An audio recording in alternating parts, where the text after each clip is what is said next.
महात्मा गांधी की प्रथम काशी यात्रा। 1901 के अंतिम भाग में गांधी जी दक्षिण अफ्रीका से भारत के लिए रवाना हुए। स्वदेश में रहकर ही जीविकोपार्जन और जनसेवा साथ साथ करने का इरादा था। भारतीयों ने उन्हें प्रेम पूर्वक विदा किया, किंतु उनसे वचन ले लिया कि यदि उनकी आवश्यकता पड़ेगी तो उन्हें पुनः आना पड़ेगा। 18 अक्टूबर को गांधी जी दक्षिण अफ्रीका से रवाना हुए। पहले मॉरिशस गए। 30 अक्टूबर को मॉरिशस के पोर्ट लुई में उतरे। भारतीयों ने खूब स्वागत किया। 19 नवंबर को वहां से भारत की यात्रा पर चल पड़े। 14 दिसंबर को पोरबंदर होकर राजकोट पहुंचे। कलकत्ता में कांग्रेस का 17वां अधिवेशन होने जा रहा था। उसमें शामिल होने की उनकी प्रबल इच्छा थी, इसलिए 17 को राजकोट से बंबई के लिए रवाना हुए। 19 को बंबई पहुंचे। बंबई से वह उसी गाड़ी से कलकत्ता रवाना हुए जिसमें सर फिरोज शाह मेहता तथा मनोनीत अध्यक्ष D.E. पांचा थे। कलकत्ता में वह तिलक तथा अन्य प्रतिनिधियों के साथ रिपन कॉलेज में ठहराए गए। उस समय तक कांग्रेस केवल एक वाद विवाद सभा थी। स्वयं सेवकों या कार्यकर्ताओं में सेवा की कोई भावना न थी।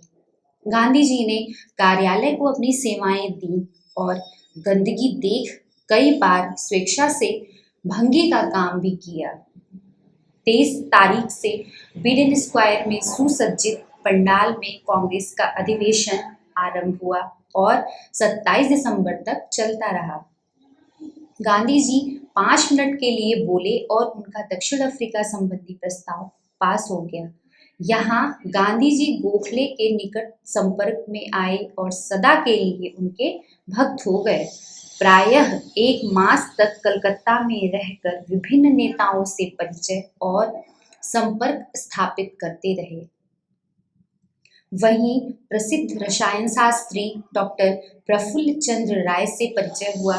गांधी जी उनकी सादगी और सेवा से बड़े प्रभावित हुए, जो अपने 800 रुपये मासिक वेतन में से केवल 40 रुपये अपने लिए रखकर शेष सब सेवा कार्यों में व्यय कर देते थे। कलकत्ता से गांधी जी थोड़े समय के लिए रंगून गए। फरवरी 1902 में पुनः कलकत्ता लौटे और वहां गोखले के साथ ही रहे। उनकी सलाह से उन्होंने भारत भ्रमण का निश्चय किया।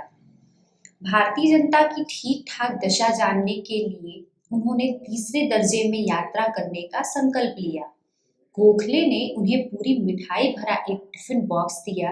गांधी जी ने एक कैनवस बैग खरीदा जिसमें वह अपना गर्म कोट, एक धोती, तौलिया और कमीज रखते थे। उनके पास एक कंबल भी था। गोखले उन्हें हावड़ा स्टेशन पर छोड़ने आए थे। वह 21 या 22 फरवरी को कलकत्ता से राजकोट रवाना हुए और बीच में काशी, आगरा, जयपुर और पालनपुर में एक एक दिन रुके। काशी की गंदगी और मंदिरों के पास रहने वाले भिक्षुकों का उन पर अच्छा प्रभाव नहीं पड़ा। अब काशी की इस पहली यात्रा की कहानी उन्हीं के शब्दों में मेरी जुबानी सुनिए। अब तीसरे दर्जे की यात्रा की चर्चा यहीं छोड़कर काशी के अनुभव को सुनिए।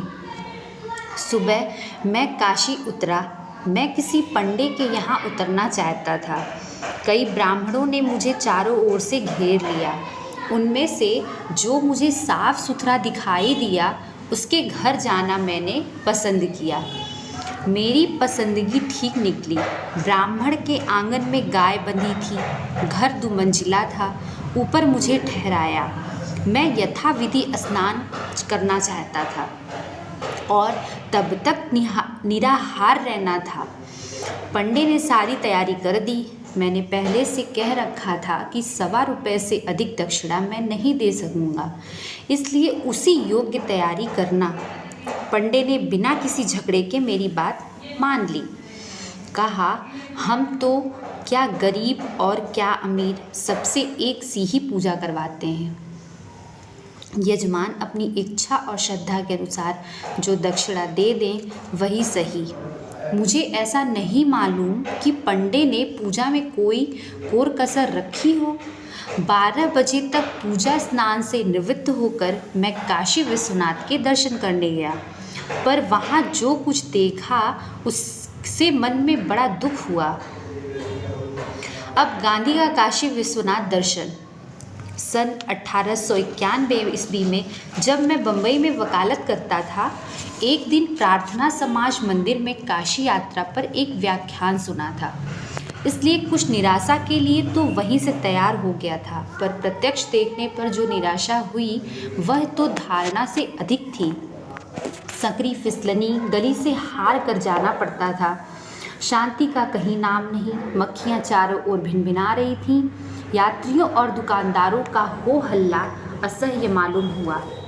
जिस जगह मनुष्य ध्यान एवं भगवान चिंतन की आशा रखता हो, वहाँ उनका नामो निशान नहीं। ध्यान करना हो तो वह अपने अंतर में कर ले। हाँ, ऐसी भावुक बहनें मैंने जरूर देखी जो ऐसी ध्यान मग्न थीं कि उन्हें अपने आसपास का कुछ भी हाल मालूम न होता था। पर इसका श्रेय मंदिर के संचालकों को नहीं मिल सकता। संचालकों का कर्तव्य तो यह था कि काशी विश्वनाथ के आसपास शांत, निर्मल, सुगंधित, स्वच्छ वातावरण, क्या बाह्य और क्या आंतरिक, उत्पन्न करें और उसे बनाए रखें। पर इसकी जगह मैंने देखा कि वहाँ से नए नए तर्ज की मिठाई और खिलौनों की दुकानें लगी हुई थीं। मंदिर पर पहुँचते ही मैंने देखा कि दरवाजे के सामने सड़े हुए फूल पड़े थे और उनमें से दुर्गंध निकल रही थी। अंदर बढ़िया संगमरमरी फर्श था। उस पर किसी अन्य श्रद्धालु ने रुपए जड़ रखे थे। रुपयों में मैला कचरा घुसा रहता था। मैं ज्ञानवापी के पास गया। यहाँ मैंने ईश्वर की खोज की। वह होगा, पर मुझे न मिला। इससे मैं मन ही मन घुट रहा था। ज्ञानवापी के पास भी गंदगी देखी। भेंट रखने की मेरी जरा भी इच्छा न हुई।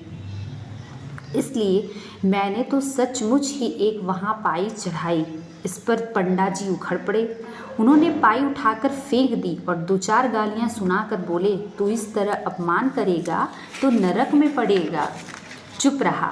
मैंने कहा, महाराज, मेरा तो जो होना होगा वह होगा, पर आपके मुंह से हल्की बात शोभा नहीं देती। यह पाई लेना हो तो ले ले, वरना इसे भी गंवाएंगे।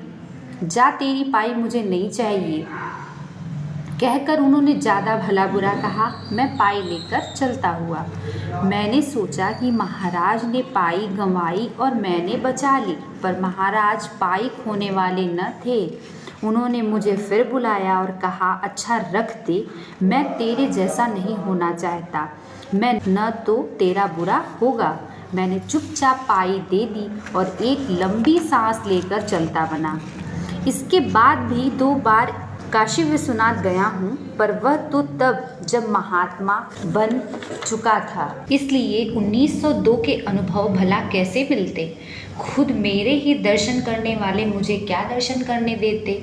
महात्मा के दुख तो मुझ जैसे महात्मा ही जान सकते हैं, किंतु गंदगी और हो हल्ला तो जैसे कि तैसे ही वहाँ देखे। परमात्मा की दया पर जिसे शंका हो वह ऐसे तीर्थ क्षेत्रों को देखे। वह महायोगी अपने नाम पर होने वाले कितने ढोंग, अधर्म और पाखंड इत्यादि को सहन करते हैं। उन्होंने तो कह रखा है, ये यथा मां प्रपद्यन्ते तामस्तथैव भजाम्यहम्, अर्थात जैसा करना वैसा भरना। कर्म को कौन मिथ्या कर सकता है। फिर भगवान को बीच में पढ़ने की क्या ज़रूरत है। वह तो अपने कानून बतलाकर अलग हो गया। श्रीमती एनी बेसेंट से गांधी जी की पहली मुलाकात। यह अनुभव लेकर मैं मिसेज बेसेंट के दर्शन करने गया। वह अभी बीमारी से उठी थीं। मैं यह जानता था। मैंने अपना नाम पहुंचाया। वह तुरंत मिलने आईं। मुझे तो सिर्फ दर्शन ही करने थे। इसलिए मैंने कहा, मुझे आपकी तबीयत का हाल मालूम है, मैं तो सिर्फ आपके दर्शन करने आया हूँ। तबीयत खराब होते हुए भी आपने मुझे दर्शन दिए, केवल इसी से मैं संतुष्ट हूँ। अधिक कष्ट मैं आपको नहीं देना चाहता। इसके बाद मैंने उनसे विदा ली। अब गोखले के पत्र में काशी का वर्णन। गांधी जी काशी, आगरा, जयपुर, पालनपुर होते हुए 26 जनवरी 1902 को राजकोट पहुंचते हैं। वहां से 4 मार्च को जो पत्र उन्होंने गोपाल कृष्ण गोखले को लिखा था, उसमें भी काशी के संबंध में उनके मन पर बड़े बुरे प्रभाव की ध्वनि है। गरीब मुसाफिरों के लिए बनारस शायद सबसे बुरा स्टेशन है। रिश्वत का दौर दौरा है। जब तक आप पुलिस सिपाहियों को घूस देने के लिए तैयार न हो, तब तक अपना टिकट पाना बहुत कठिन है। वे दूसरों के साथ साथ मेरे पास भी कई बार आए और बोले कि अगर हमें इनाम या रिश्वत दें तो हम आपके टिकट खरीद लेंगे। कई लोगों ने इस प्रस्ताव का फ़ायदा उठाया। हम में से जिन्होंने यह मंजूर नहीं किया, उन्हें खिड़की खुलने के बाद भी करीब करीब 1 घंटे तक राह देखनी पड़ी, तब कहीं टिकट मिले। यदि हम कानून के इन संरक्षकों की 1-2 ठोकरों का उपहार लिए बिना ही वैसा कर पाए तो यह हमारा सौभाग्य ही समझिए। इसके विपरीत मुगल सराय का टिकट मास्टर बहुत सज्जन था। उसने कहा कि मैं राजा और रंक में भेद नहीं करता। यही है गांधी की दृष्टि में 1902 ईस्वी की प्रथम काशी यात्रा।